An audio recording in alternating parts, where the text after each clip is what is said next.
there are a lot of parallels between music and science and really any creative activity. And in music you have motifs that build into larger works.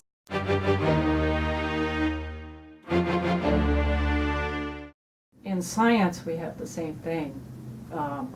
As a student, you study different kinds of science. You study chemistry and physics and biology, and you study math. And as you learn more and more and become a scientist and work as a scientist, what you start to see is that there are patterns that start to emerge, similar to the motifs you might see in music.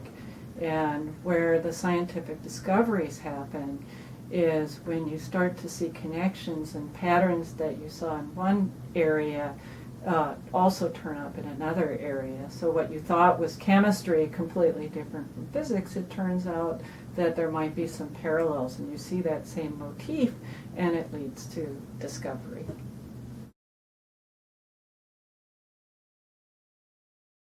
So in the case of my research, I do research that involves looking at the spectrum of light and breaking it up like a rainbow. And there's a parallel there to the sound waves that occur in music, and the musical wave can also be broken up into sort of colors, and the mix of different colors that you get in the music gives you the tone of a particular instrument or a particular voice.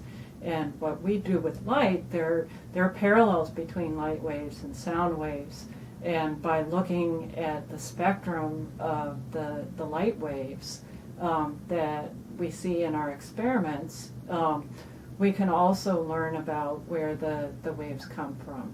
They tell us information about where they come from, like the sound waves tell you information about the musical instruments they come from.